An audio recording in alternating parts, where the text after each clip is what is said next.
Hello, my name is Derrick LaMere. I'm a filmmaker out of Spokane, Washington. I've been working in documentary field since 2007, starting with small programs within tribal communities. And then lucky enough in 2016 I was able to do my first feature film, which was United by Water. In July 1933, construction began on the Grand Coulee Dam. Still one of the largest concrete structures in the world, that dam submerged ancient villages and falls and eventually killed all of the wild salmon in the upper Columbia and Spokane rivers. And then moreover I did Makwajiman, and then most recently Older Than the Crown, which recently got picked up by PBS for 4 years. As the currents and the flow of time pushes you through life, I ended up here. And for whatever reason, it says you got a destiny here, you got something to do here. And so I'll just go with the flow. And hopefully whatever the Creator has in mind for me here, we can get something accomplished. And somewhere down the road, years and years and years and years later, when somebody asks somebody if they're of Lake's descent, they say, yes, I am. We have our territory, it runs all the way to Revelstoke. You know?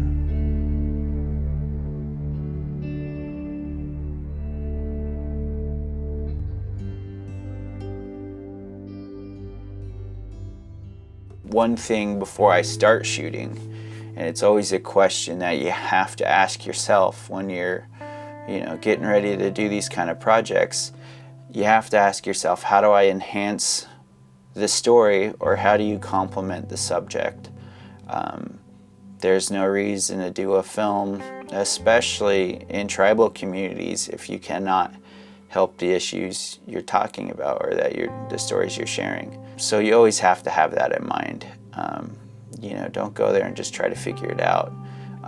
Have somewhat of a plan. Have a plan to meet these people, embed yourself with them, get their trust and become a trustworthy filmmaker, and then help complement your subject. The rough translation of Inchaliwum touches on how important the river is to us. The word Inchaliwum actually means the place by the water, the sound of the water, or the place between two waters. Let's have that war hoop, guys.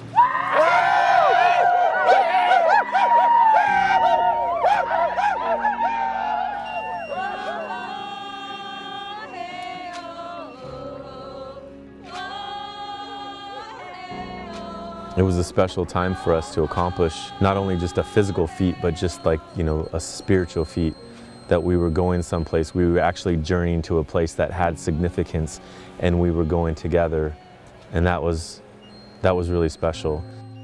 You kind of see these subjects and you look at them and you say, is anyone documenting this? Is anyone have your particular eye? Do they know the stories you know? Is there a way that you can complement these artistically? And that's kind of where I take my leap with a lot of these projects. Some of these aren't funded, some of these aren't fully thought out. You just kind of go and shoot it. You have to. If you ever have that feeling in your gut, I always say just go for it and figure it out. I always start with B-roll. The B-roll is the stuff that covers interviews. So if someone was talking about, say, a dugout canoe, this is where it would cut to a really beautiful shot of a sturgeon-nosed canoe or a hand dugout canoe, or someone paddling through the water. Those are the things that are the building blocks of this story. The first time I was able to go on the canoe was with my mom on the first canoe journey, and it was amazing. It really touched me, and just to be able to see how much the river means to everybody and be able to experience it in the canoes and just be able to live what my ancestors lived. If you didn't have those, you would have a talking head, and I think it would probably, even though the story would be good, you're kind of losing that theater of the mind, or the theater that would need to advance the story. So I always try to think about how I would shoot these projects with an artistic vision in mind.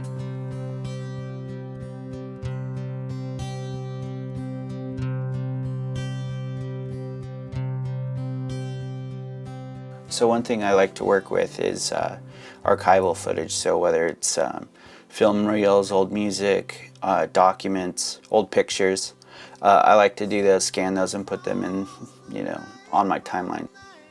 But in doing that, I always have this this question: is this advance the story? Does this really give your subject context? So always have that in mind when you start working with things.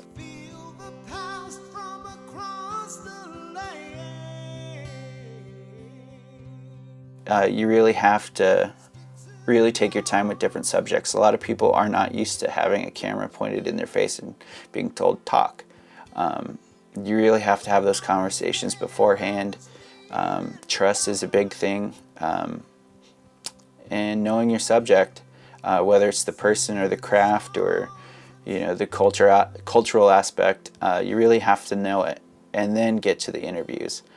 These places are so important to our people and have been for thousands of years.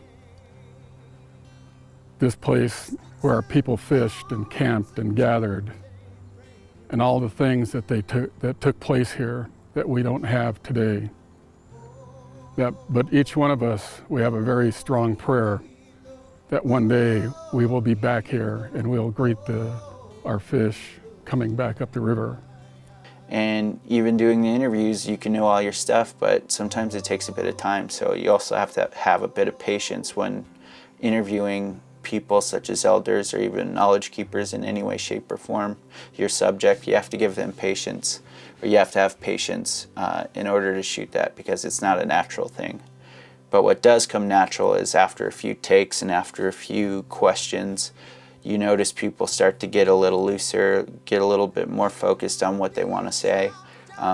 Allow people to have mistakes and correct them, They say when our people start dancing and singing in the winter time, it's those prayers for everything to come, the new foods, the newness of the earth. This is our wealth as Indian people. We didn't look at wealth as in a materialistic sense. Our wealth was the wealth of our world and the health of our world.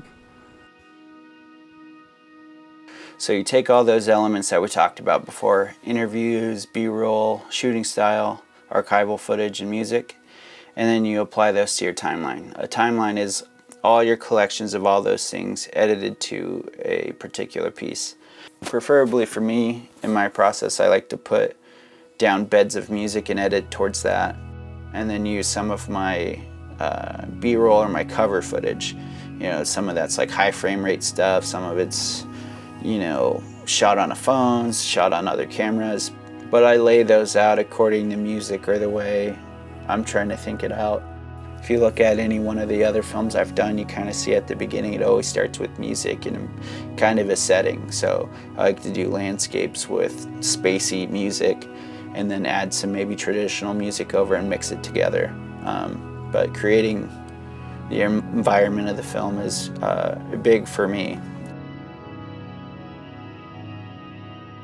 Some of the hardest things that I've had to do while compiling interviews in particular is sometimes you have a really great relationship with people and you learn a lot from particular interviews and those relationships, and unfortunately sometimes you have to cut things for time. It's probably one of my least favorite things because you really do get connected to those pieces. Most recently with Older Than the Crown, I had a really great conversation with Robert Watt, and Robert Watt was a blockader in 1989 that spent years camped in a burial ground to protect it from construction. Getting close to winter, and we didn't have really any kind of housing or houses, cabins or anything then. I had a teepee, other people had teepees, and they said, well, hey, we got livestock, we got houses to take care of, we got children got to go to school and all of that, and you're already living up here, so if you could you help take care of it, That particular section of the film ran a little long and we had to cut it You know, unfortunately, those are the things that happen when you have a project and has a certain deadline and has a certain time frame. But those are, you know, those are the breaks. Those are the things that happen.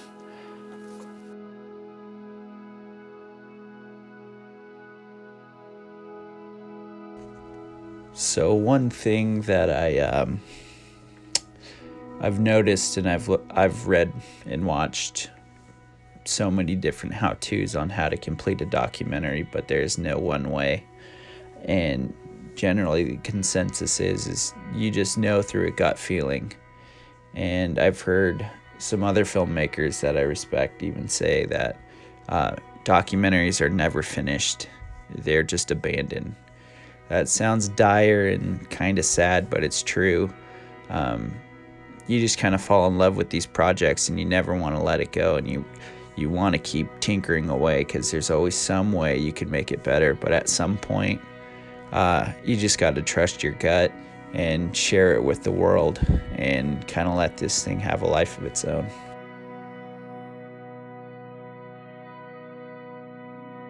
So once you get your film cut together and lined up and you feel comfortable about the next steps, whether it's sharing it on YouTube, Vimeo, Facebook, you know, whatever your platform is starting your own or creating your own environment for the film. I like to contact and keep up with the people that I've participated with. I think of them as partners and not, you know, participants. So I always like to keep them informed, and it really blossoms into a really great relationship, and they are your base, your fan base. With doing that kind of marketing, you know, keeping people informed, posting short videos, posting trailers, it's really created this grassroots effort, and people feel a part of it. But it's all built on square one, which is, you know, keeping those people engaged. And for me, it's keeping the people that participated and making sure that they see themselves as partners or part of this project and not just a subject. And lastly, once these things start growing and it kind of grows outside of your control and it's kind of nice and you create DVDs or whatever your platform is, the hardest thing to do is to take time and appreciate your hard work. You know, I really created a community for myself, or a support group of myself that, you know, I'll always treasure those interactions, and, you know, created really great friendships that now I consider these people my family. But, you know, you really start thinking about those experiences during the film rather than the film itself.